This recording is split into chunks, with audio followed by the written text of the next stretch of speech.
Hi everyone, and welcome back to Waterhouse Forde. Well, today's video we finally managed to get those two core plugs that we need for the back of the engine. The one behind the flywheel that covers off or closes off the camshaft, and the other one for the back of the cylinder head. So at the start of this video, what we're going to do is quickly pop those on to show you how we do that. Then we've got these two half moon plates that need to go around the crankshaft. We'll pop those on quickly, and then we can move on to the clutch. Now for the clutch, what we'll do is we'll bring the flywheel up onto the bench, we'll put the clutch on, we'll bolt it all down, we'll get all the measurements, make sure that it's all correct, and then we'll take the clutch off the flywheel again, pop the flywheel onto the engine and get the clutch lined up and set. I've also made a alignment tool, so we'll talk you through that when we get to that stage as well. And look, that'll probably be it for this video. The next step after that will then be basically putting the engine onto the tractor, which is obviously quite a major milestone. So we'll leave that for the next video, basically for a separate video. But yeah, it's really starting to come together now. It's starting to feel like we're making good progress, and we're fast approaching quite a major milestone, so obviously quite excited about that. So yeah, join us for today, and we hope that you enjoy it. Okay, just very quickly, excuse me, these are the core plugs that we managed to get. Now this is from a company called CPR, Core Plug International, I think it is. Yeah, Core Plugs International. I'll put some pictures of the business card in the video now.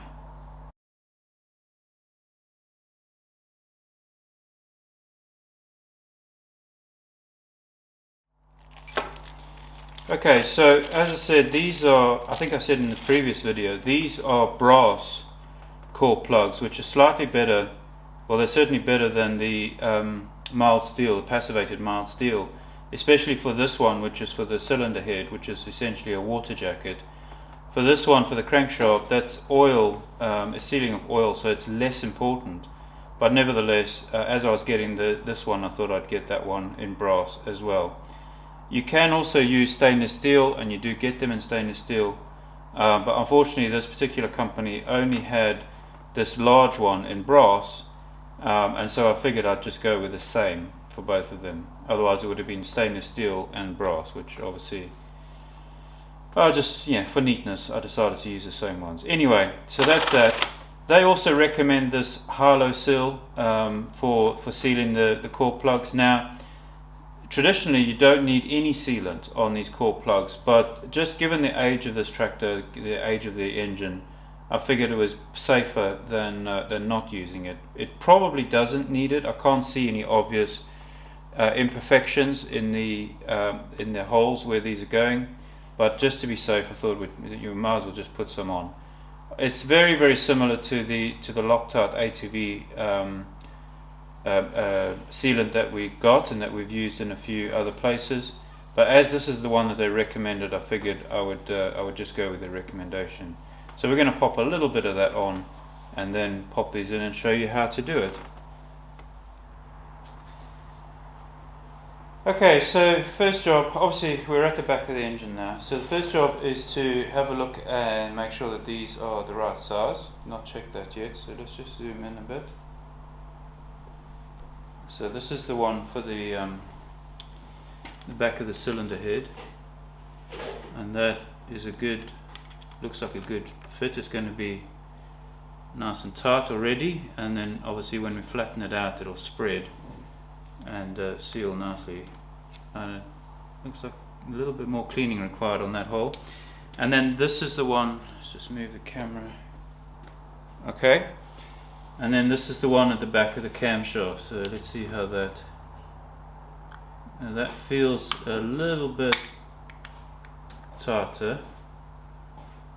I think it'll go, but we may have to just very lightly sand the outer edge just to get it to go in, but we'll see how we get on with that. So let's start with this one. We'll get that cleaned up, and then we'll show you how we do that one. Okay, now before we go any further, I wanted to just ask you, if you have not yet subscribed to the channel, we really encourage you to subscribe right now. It doesn't cost you anything, but it certainly helps the channel. So hopefully, if you're enjoying what we're doing, we ask that you would do us a favour and subscribe to the channel. Right, let's get on. So we've given that a nice little clean now, and we're going to pop some of the sealant in there. We really don't need a lot. Obviously, as I said earlier, it probably doesn't even need any, but we're just going to do it to be safe. So what I'm doing is I'm just putting it into this groove. Do you want to do some, Oscar? Yeah. Do you want to have a go? Okay.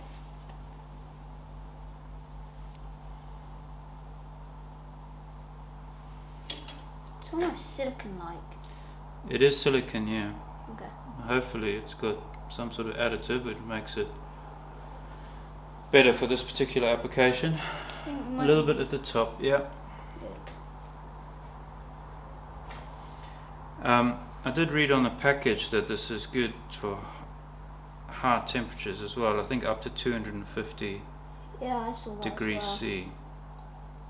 Now it does say on here we've got roughly 10 minutes before to make the seal before it goes off. So that should be plenty of time. Yeah. Right, so what we've got is this punch. It's a brass punch. On the one side it's got a slightly smaller diameter, and that side is going to be good for this core plug. So what we'll do is we'll pop that in there as best we can. Now that that's been cleaned up a little bit, that's gone in nicely. Now what you want to do is smack this in the center so that it begins to straighten out that bevel on the core plug. And as that happens, basically the whole thing expands in all directions and seals against that recess. So you do want to give it a bit of a sharp crack to get it going, like that. And you can see now what's happened. That's domed in the center and pushed out towards the sides. I might just do a little bit more over there. With these brass ones, you want to be a little bit careful because obviously it's softer than the stainless steel one, so you don't want to go too far, but hopefully that's good. Right, let's move on to the other one. Okay, now same again on the one for the camshaft, so we'll get a bit of silicone on that. Do you want to help? Okay.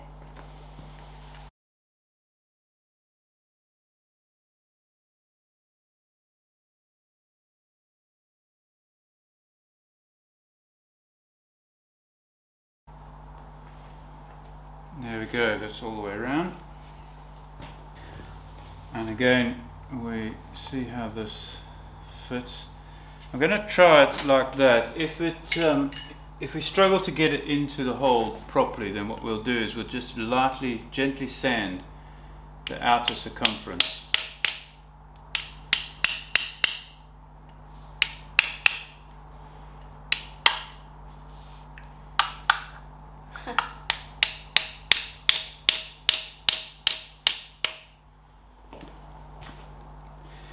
Now the other thing you can do to make it fit is, obviously you can't do it now because it's in, but if it wasn't in, what we could do, you could actually turn it upside down and basically dome it more, i.e. increase the doming.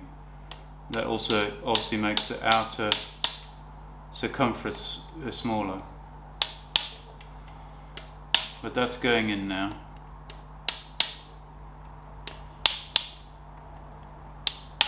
What you want to do is make sure you're only hitting on the very outer edge whilst you're putting it in until it's seated. And of course you'll feel it when it seats. That's now seated all the way around. You want to avoid it beginning to flatten before it's been seated. There you go, that's all the way in now. So now what we'll do, same again, we'll take our brass punch. This time we'll use the back edge, which is obviously larger in diameter, and again give that a nice smack.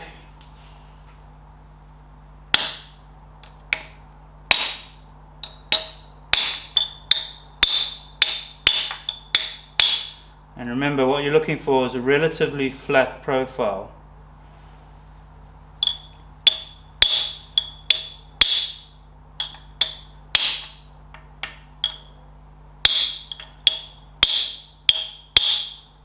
There we go.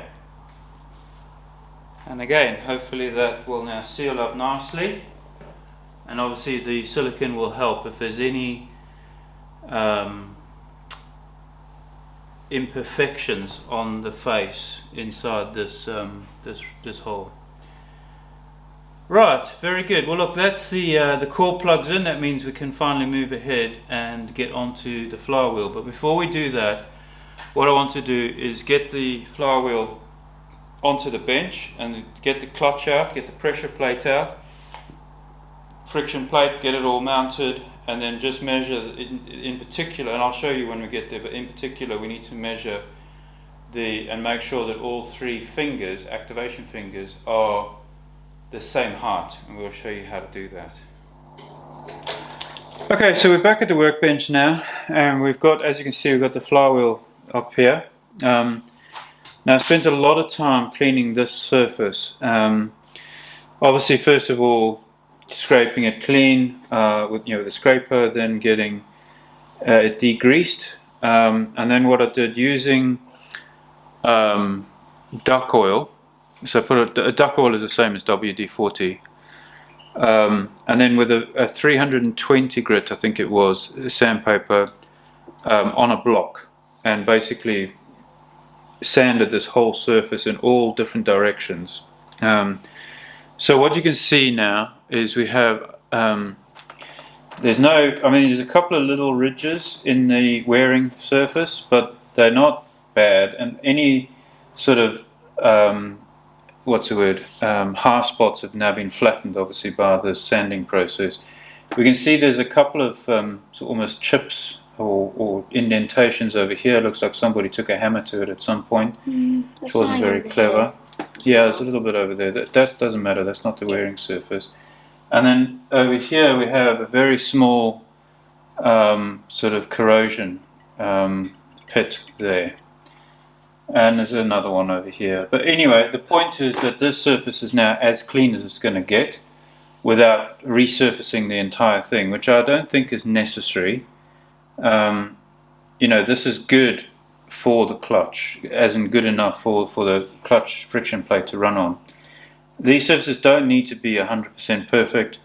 The clutch friction plate, or the driven plate as it's sometimes called, will essentially mold itself to any imperfections that you've got in here anyway. So, and you also don't want it to be a too smooth a fit, because otherwise what happens is you land up with kind of like a suction happening between the two surfaces, and that's what causes your clutch plate to stick.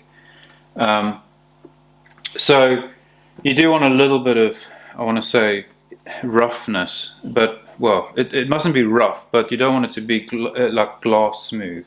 And I can actually feel it moves up slightly. Yeah, there is a little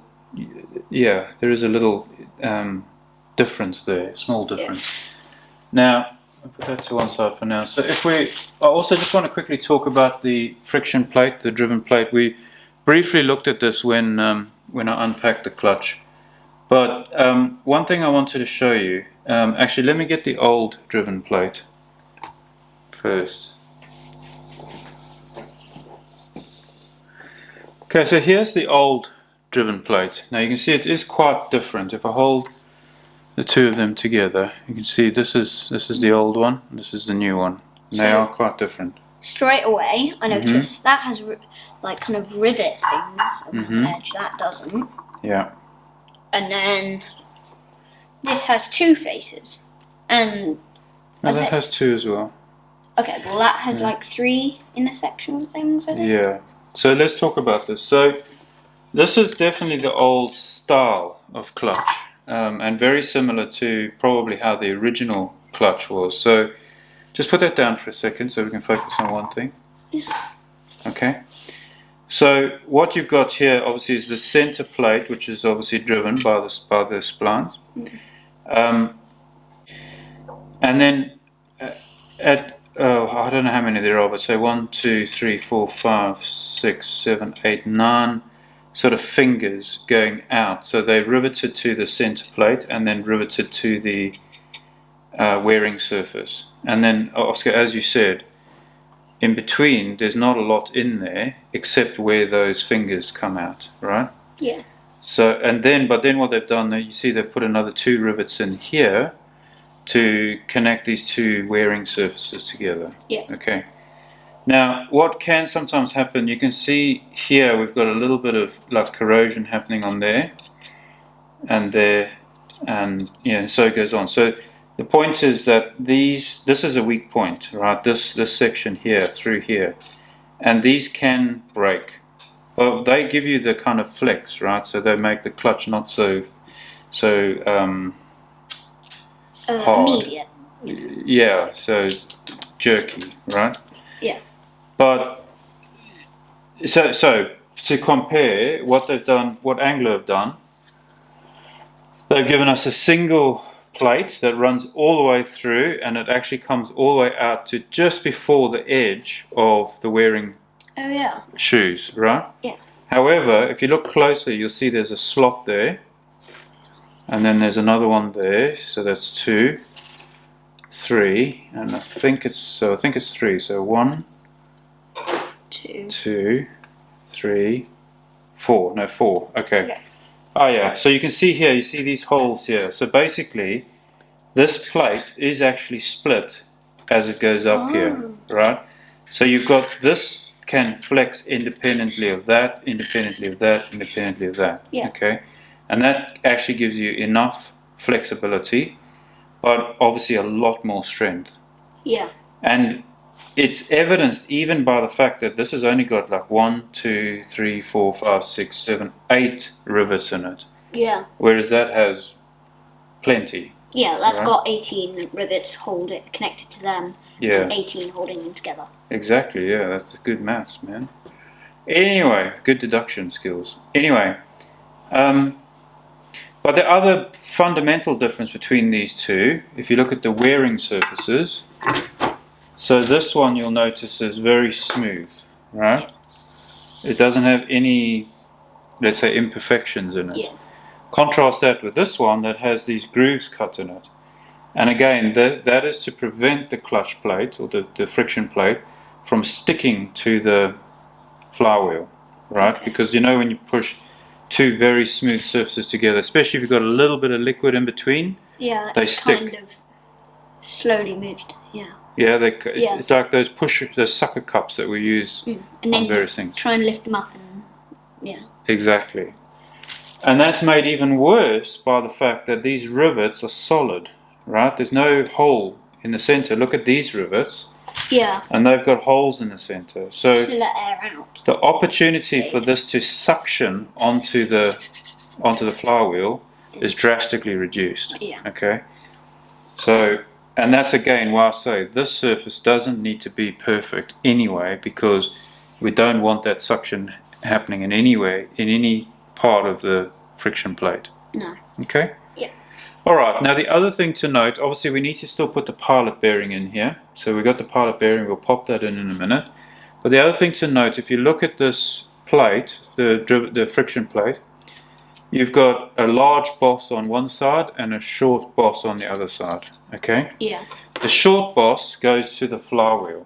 Yeah, because the reason I couldn't put it on is because that was touching the bottom, and so it wasn't. Exactly. Now, yeah, I mean, if you put it this way, if you do that, if you put it that way and you bolt it down, then you're stupid. Yeah.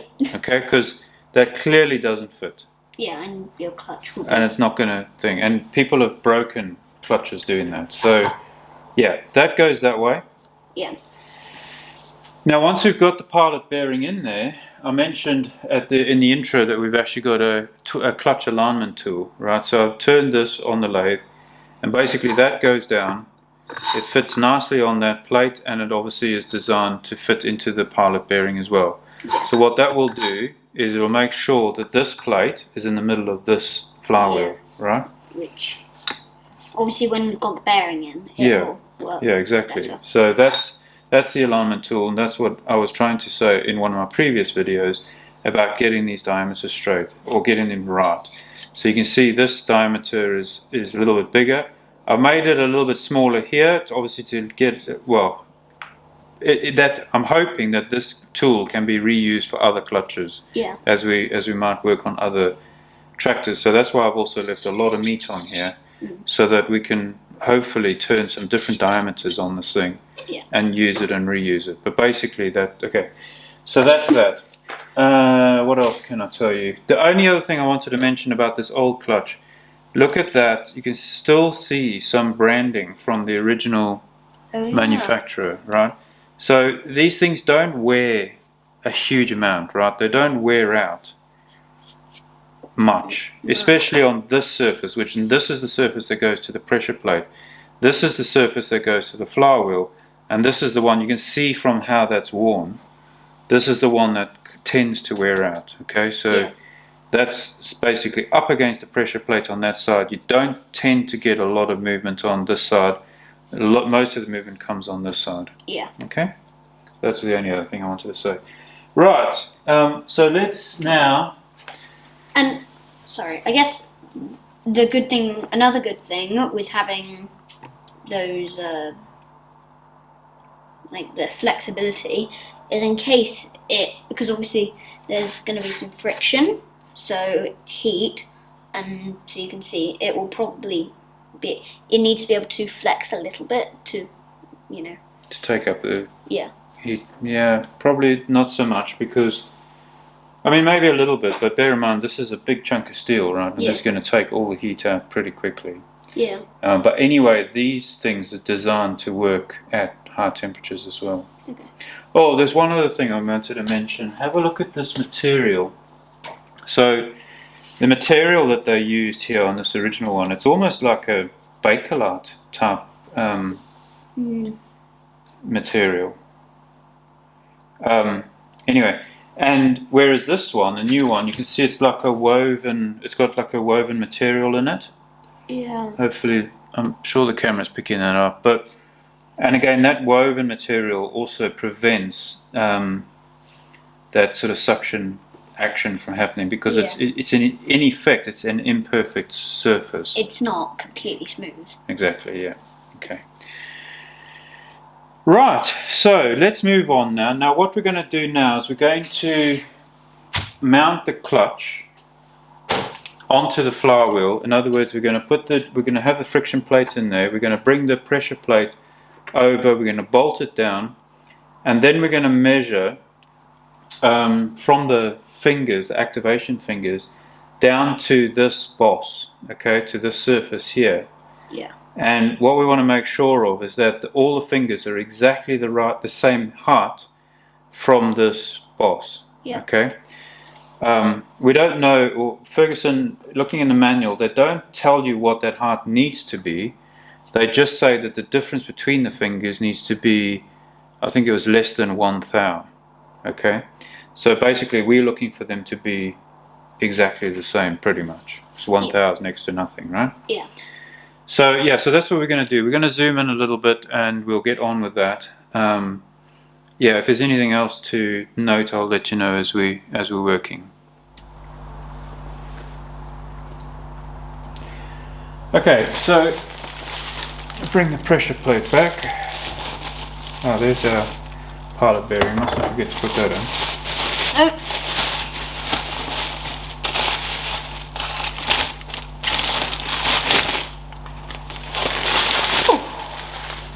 That's a chunky thing. It is, isn't it? Mm. Now, The first thing to know is that this is a balanced part, so it's been pre-balanced by the manufacturer. Okay, so you'll see there's 2 weights that have been added on there, and there's one over here. Right, so that's been done to make it balanced. Otherwise, because you don't want this sort of friction, or rather vibration, going on inside your engine. So the kind of important thing to note is that you don't want to unbalance this thing. Yeah, so if you do need to take it apart, let's just get that out of the way. If you do need to take it apart, you can. It is a serviceable part. Obviously, what you do is what you need to do is put it down in a press, and press these down in the press, and then you remove these 3 nuts, and then slowly release it, and the whole thing comes apart, and you've got 1, 2, 3, 4, 5, 6, 7, 8, 9 springs, quite hefty springs in there. Okay. So you can actually take it apart, and I mean, the only reason you'd want to do that would be to replace a finger or to replace a spring that's broken.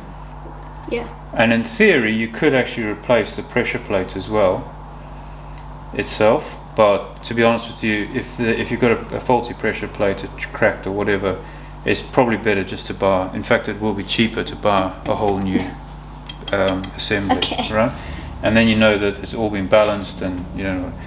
Anyway, what I was going to say is, if you do decide or you do need to take it apart, what you do is you mark this part of the pressure plate, any one of them, right? You can put a pock mark on it and a pock mark on here, so you know that these 2 need to line up. If they line up, everything else will line up. So are those fingers kind of interconnected? No, they are pivoting inside. So this is the pressure plate. Let me turn this over. So this is the pressure plate, right? And it has 3 pillars. What we might do, maybe in another video, is we'll take the old one apart, and then you can see. Okay. But basically, these are fingers. They're independent of the pressure plate, but they're pivoting on these pillars. Okay, so this here is part of the pressure plate. Yeah. But underneath here and underneath this bolt, it's got like a hinge, right? So that pivots underneath that bolt. Yeah. And when you press that down, it pushes this pressure plate down. Well, actually, when it's on the engine, it's pushing forwards, basically, yeah? Yeah. Okay, so what we want to do, as I said, is we've got to get the friction plate in. And then we're going to bolt this down, and you just need to bolt it down in order. So crossing, dish, like that, okay? So, do we not need to put the bearing in first? No, we don't need the bearing right now. We'll do that right at the end. So first of all, grab a bolt, pop those 2 in there. Okay.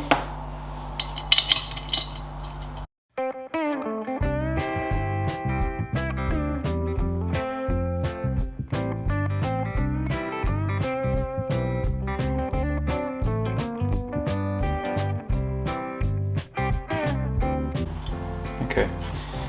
So what we're going to do is we're just going to take those down so that they're touching. Do you have another one of them? Spanner? Yeah. Yeah, use that one. Yeah.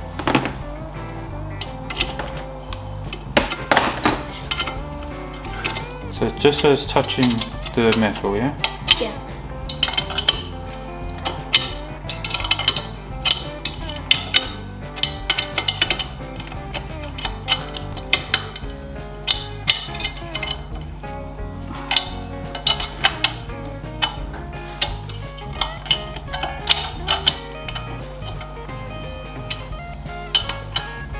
That's it. Okay.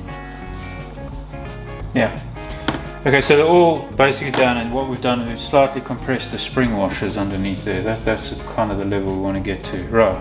Now what we'll do, if you want to tighten that one turn, so go as far from this side as you can to that side. Okay. Well, it's not one turn, it's about It's just over half, yeah? Okay, stop. about 2/3. Right, now do that one, same thing, from here all the way around. Now this one.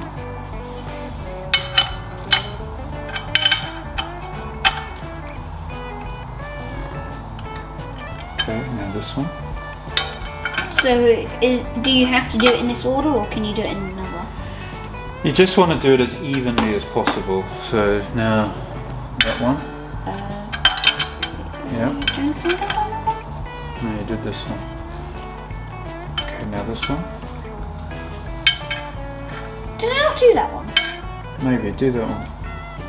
I don't know now. Yeah, I think I did that one. Yeah, you did, yeah.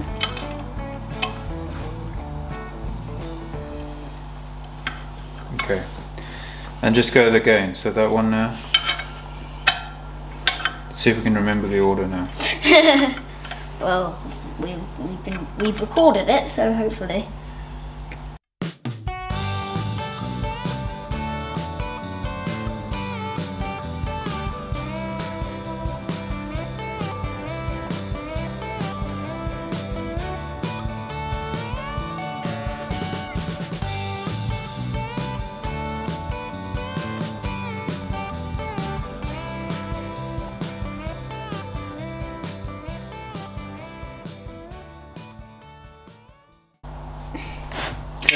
I think this one isn't. There. Okay, let me check. Let me just go all the way around.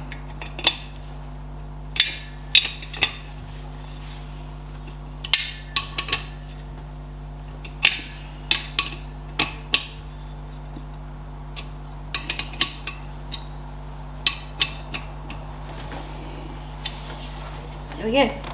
Okay, now we've got all of the bolts bolted down. They're not down to spec, but they bolted down so that the pressure plate is effectively bolted to the flywheel. In other words, there's no air gap between the two.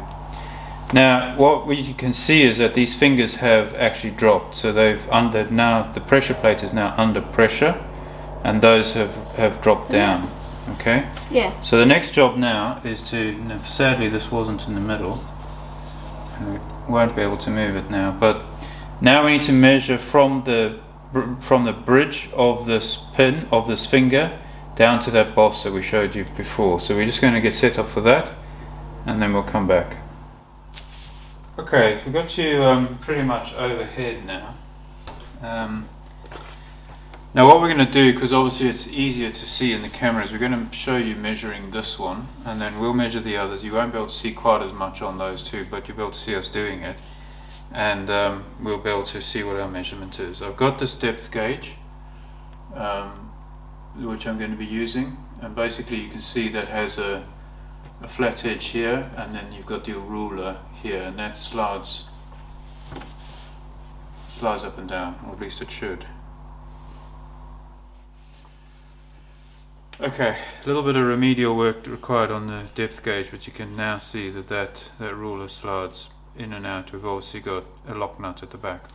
Okay, so what we want to do is rest the ruler on there and then bring this down until it touches that finger, and that's our measurement, right? So on this, that looks to me like it's literally 29.5 millimeters, I would say. If I just move this slightly, we'll see. Yeah, there's 30 there, so it's 29.5, right? So now we'll do the next one.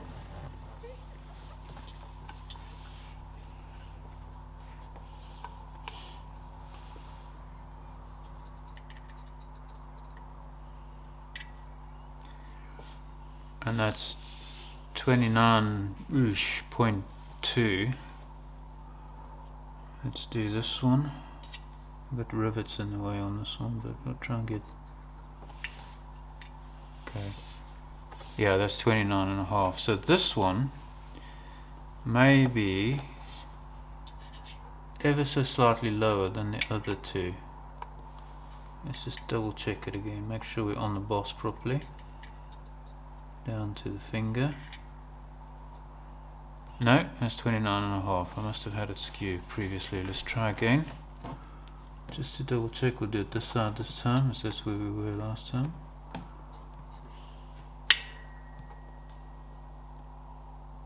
So yeah, interesting. So this side, it seems to be a little bit lower. Check it. So check it on which side? Did you Try it on that side and... Yeah. What? Just hang on. Yeah. Try it on those sides. Try it on opposite sides. So on this one, I think we were on... We were on that side measuring, I think. Well, let's just do it. So it's 29.5. This side.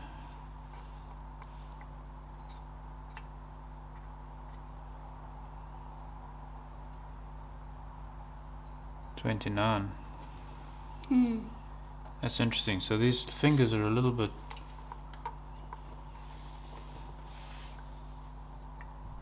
at a little bit of an angle. Now that could be me holding this at the wrong angle as well.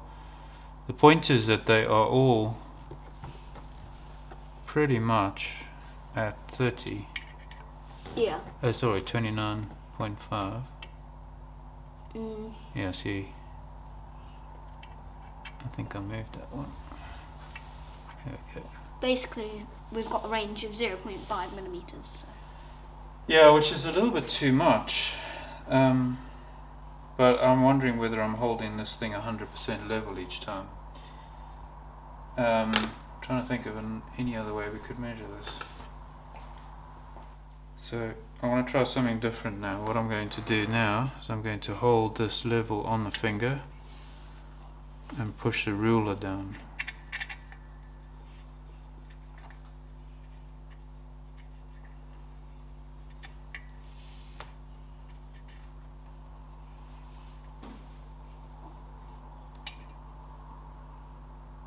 $29.5. Let's try this one.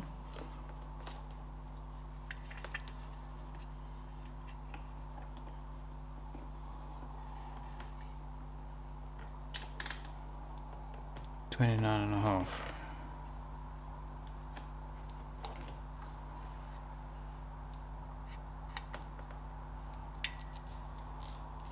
$29.5. So that's the trick. What you need to do is make sure that this surface is 100% level on the whole width of the finger before you measure down with a ruler, and then you get a consistent measure across all three. So, okay, I'm glad we got to the bottom of that. And more importantly, I'm glad that those are seemingly all the right height, or the same height as each other. Certainly, that's what you would expect when it comes from the factory, because I'm pretty sure they preset them. That's why you've got these yellow marks on these bolts, rather on these nuts, to demonstrate that they've actually tested each one and then marked it exactly where they've set it. And in theory, you could loosen this and put it back again and make sure that those line up again, and it would be pretty close to where they left it. So there you go. So that's that. Now what we're going to do, we're going to take all this off again. We're going to get the pilot bearing in. We've also got these plates that need to go on around the flywheel, around the crankshaft. And what they do is they basically protect the seal. So the oil seal sits behind here. And you'll see they've also got like a lip on the edge here. And that is designed basically to move oil away from the seal. I've got a question. Why didn't we put all of that in instead of putting this on, measuring, taking it off, and then? Because I wanted to measure this on the bench, not on the engine. It would be very difficult to do it on the engine, wouldn't it? Okay, so yeah. That's why. Okay, let's move on. Okay, so we're back here at the back of the engine. We've got obviously the crankshaft, and what we need to do is fit these two plates that go on there. And as I say, behind here is the oil seal for the crankshaft, and what these do essentially is hold that oil seal in place and stops that oil seal from creeping out this way. We could have put these on before. Yeah, earlier in the process, but well, we just didn't, so we'll quickly pop those on. These plates, you'll see them, they can only go one way. You'll see you've got two bolts there and close together, and then another two sort of spread out, so it's pretty obvious which way they go, and that's yeah, just a case of popping this on.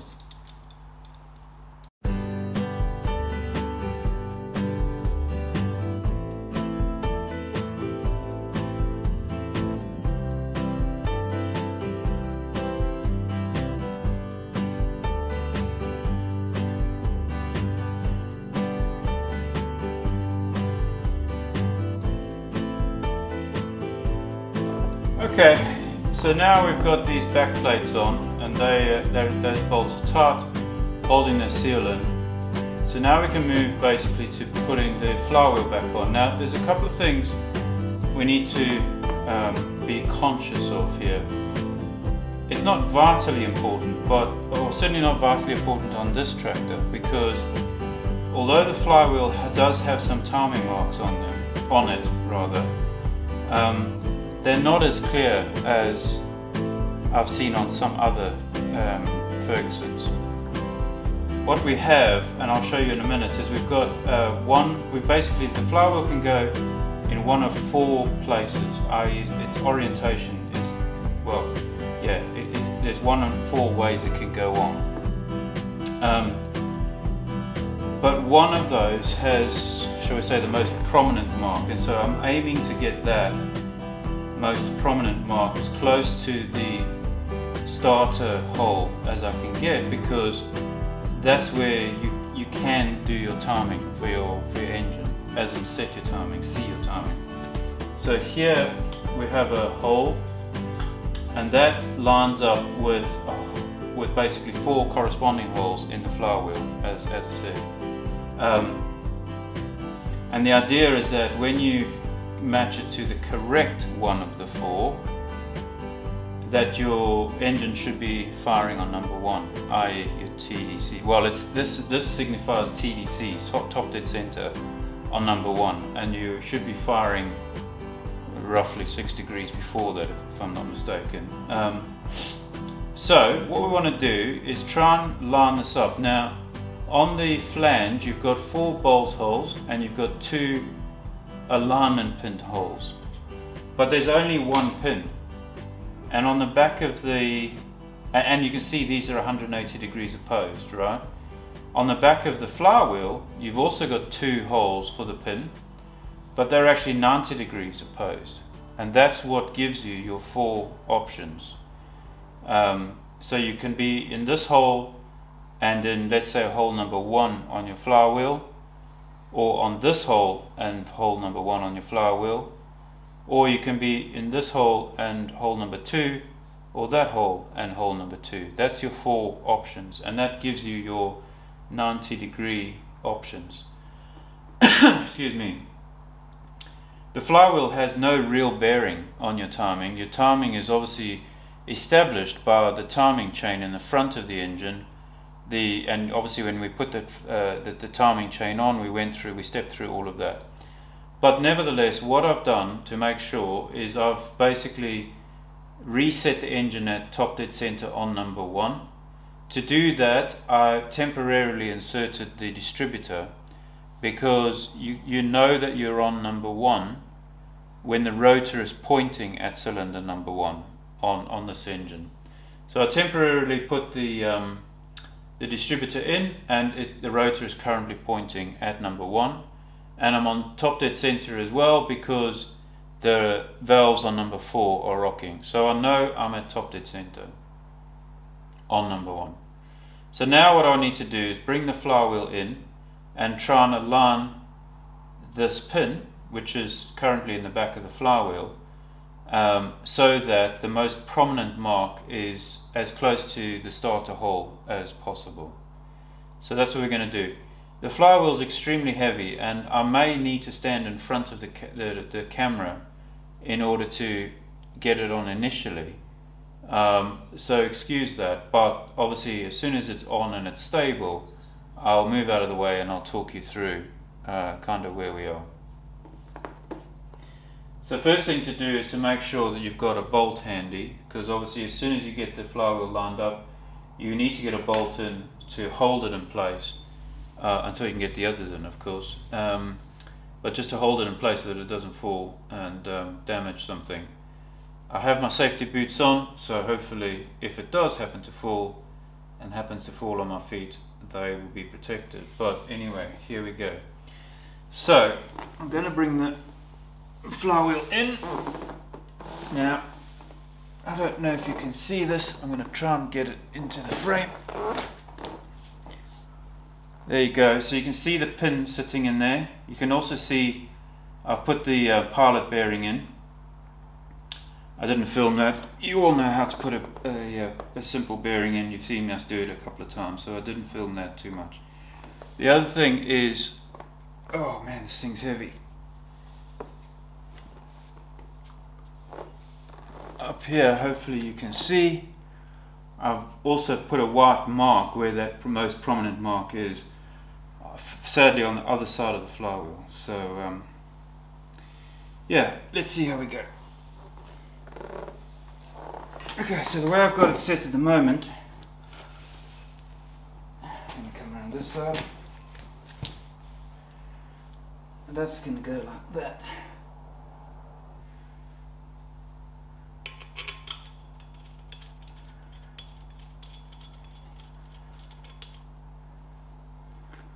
Now I'm just going to put 2 bolts in. Obviously there's a locking tab that needs to go on here. Obviously that's not on yet. I'll get that on in a minute, but I just wanted to show you. So we can see this mark is actually now effectively beyond the starter hole. And this is the problem I have with this flywheel, is that first of all the marks are on the wrong side of the flywheel. They're normally on the back of the flywheel so that you can see them more clearly from that hole. But as you can see, they're not right. So yeah, so I'm not happy with that. I think I'm going to try, so the engine turns this way. So what I'm going to try to do is to move that pin 90 degrees and see whether and that's 90 degrees back, and see whether that gives us a slightly better setup. Just having a look here. So okay, so let me do that and we'll come back. Okay, so we've taken it off again. This time I've taken the pin out of the flywheel. Now it was effectively in this hole and in, let's call it hole number 1 on the flywheel.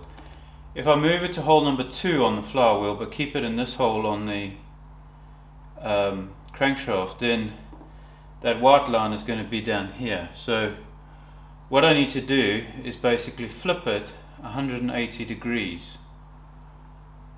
Well, I need to use this hole and then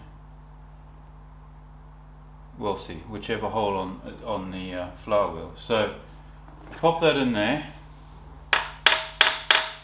make sure that that's seated,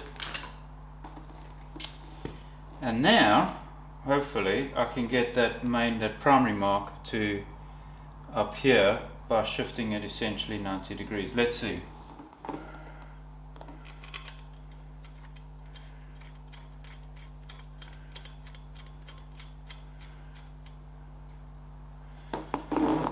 Okay, so now you can see, if I bring my screwdriver in,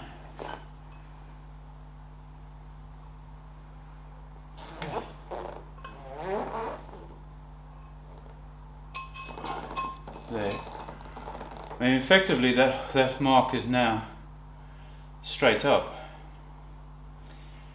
which I think is probably the best we can do. Like I say, this flywheel just doesn't seem to have any significant timing marks on it. All it's got is an arrow on this face up here, a line 180 degrees apart from there, and then some dashes on the opposite sides. So I mean, maybe I can try and line it up with one of those dashes. Let's try 90 degrees from here, if we can. Okay. Interesting. So, yeah, so now we've got the main mark over there, as you can see. And just approaching this hole, we've got these dashes on it. I'm beginning to wonder whether that's the best we can do. Right. Well, look, I think I'm going to go with that. Like I say, the flywheel itself doesn't actually affect your timing. It just helps you to set the timing. But there are other ways of doing that, obviously. Okay, look, we're going to go with that. So obviously we've got a couple of lock tabs that need to go under the bolts. So one lock tab covers 2 bolts. And I want to put some Loctite on these threads as well. So what I'm going to do is get 2 of them in with a lock tab and with thread locker, and then of course I can remove that bolt and do the other 2. It doesn't matter which 2 holes you do, this will line up with in any orientation, as you can see, right? So yeah, right, let's get that done.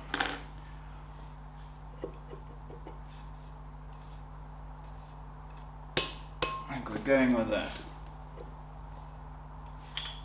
Okay, that is pretty much up against the crankshaft now. Okay, get some Loctite. We'll just put a dab on the threads.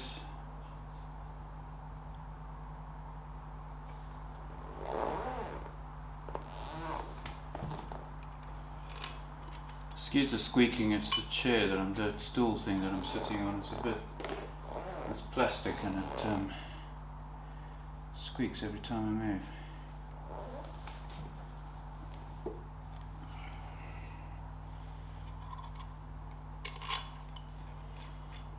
Okay, there we go. I'll get that. Get those we'll just nip them, we won't tighten them just yet.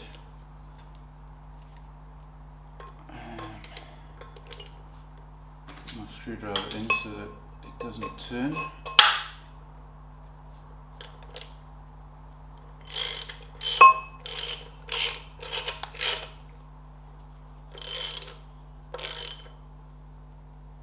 Okay. Now it's safe just to remove this bolt and get the other 2 in.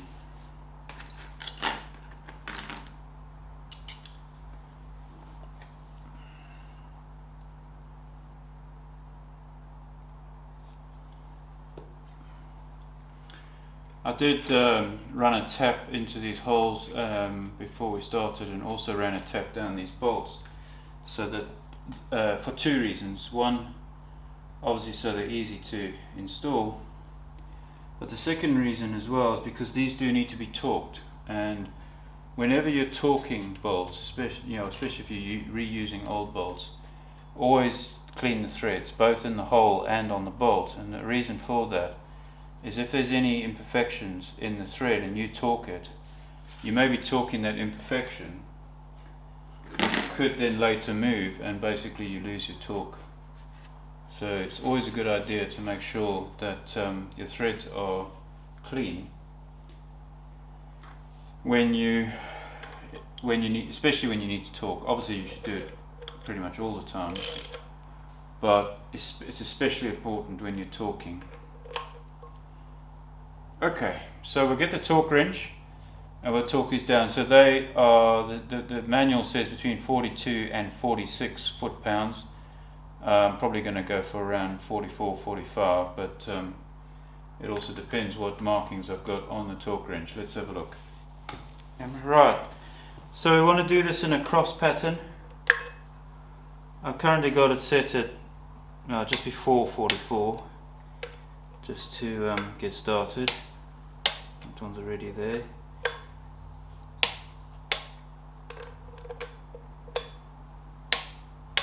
Okay, now we'll go up to 44.3 I have on here.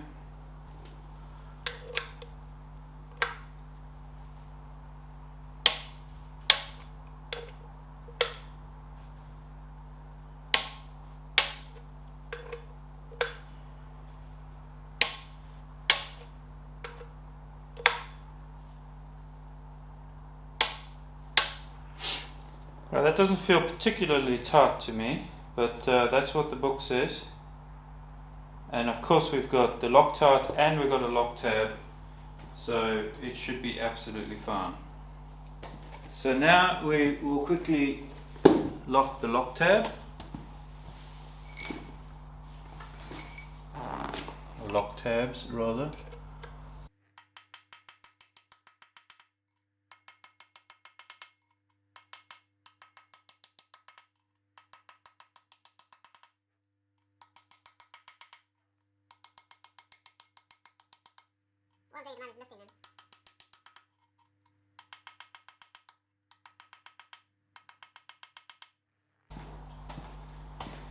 And now we'll take a flatter punch and just flatten those down.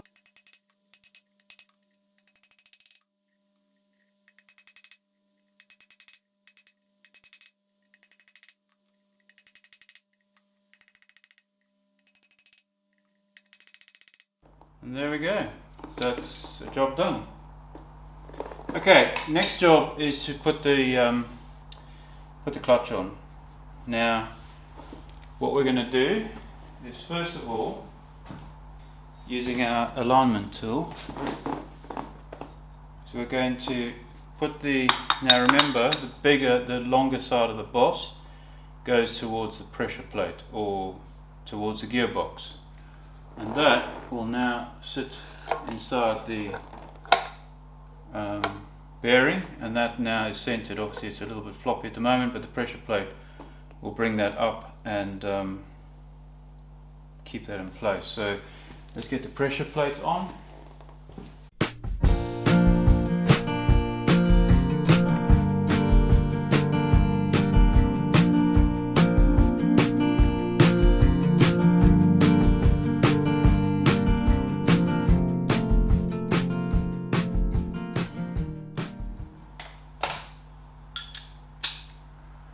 Okay, so again, we'll just make sure that our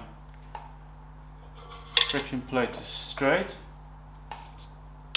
and we'll start tightening in a relatively even pattern.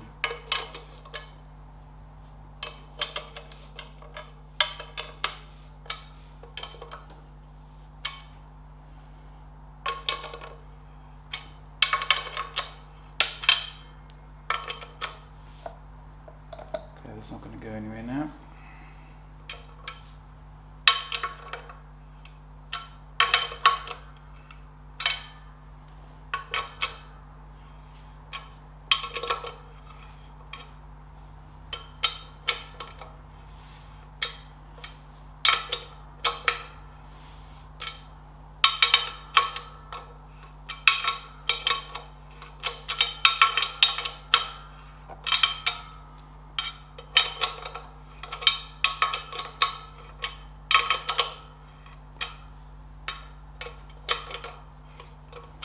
You'll notice I'm just focusing on 3 bolts to start with, just to get the pressure plate down and the spring tension taken up, and then we'll do the other 3. There we go. So right, so that's now touching the flywheel. That means we can take our alignment tool out. That friction plate's not going to go anywhere with this tension that we've got on here. And we can tighten up, or just bring the other 3 to the same place, and then we'll tighten everything up. I couldn't find a torque setting for these, but they're obviously a little bit smaller than those flywheel bolts, so they don't need to be massively tight. What I will do, I will use the torque wrench though, so that I can at least know that I'm getting them consistently tight, as in all of them the same. So what I'm going to do take my torque wrench down to the lowest setting I've got, which is 22, and let's see where we are.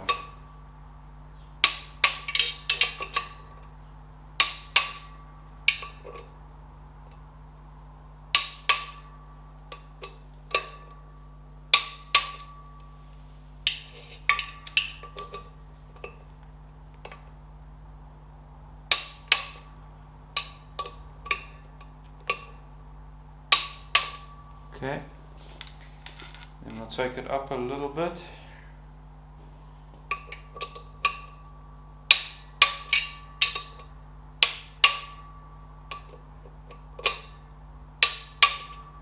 Should have put some Loctite on these. Should have put some Loctite on. I've got the, obviously we've got locking washers, but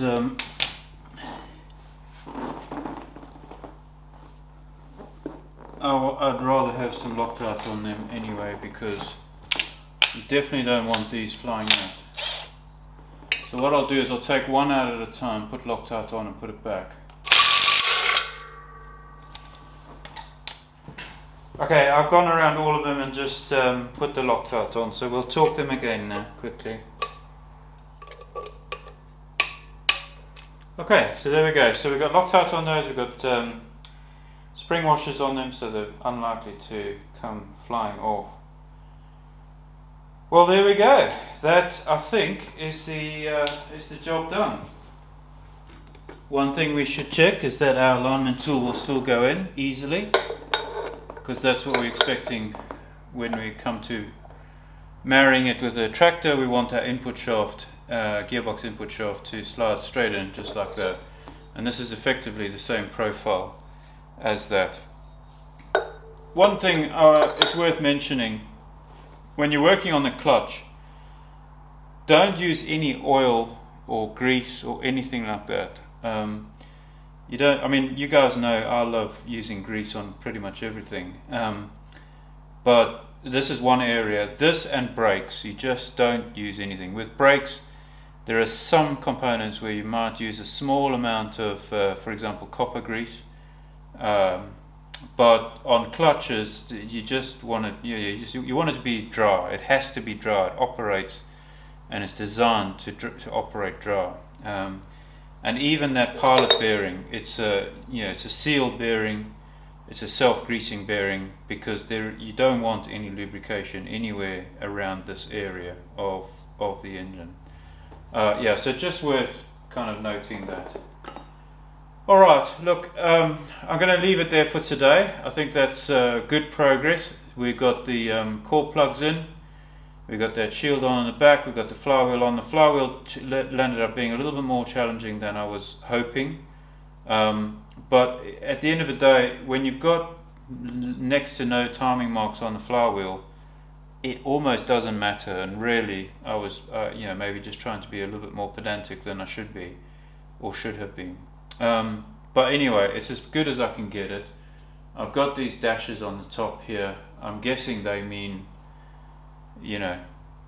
X degrees before. Well, actually, they'll be after TDC, which is again strange. But anyway, so yeah, clutch is on, pressure plate is in, it's lined up. We measured the fingers. We know that they are all very, very close. Well, in the end, they were all identical measurements. And that's what you'd expect from a unit straight out of the factory. And I think that's a job well done. The next video, we'll move the engine and bring it and essentially marry it with the tractor, and that will obviously be quite a significant point of progress, which we're looking forward to. And anyway, again, thanks very much for joining us. Hope that you got something out of this. More importantly, I hope that you have a great week, and we'll see you on the next video. Cheers for now.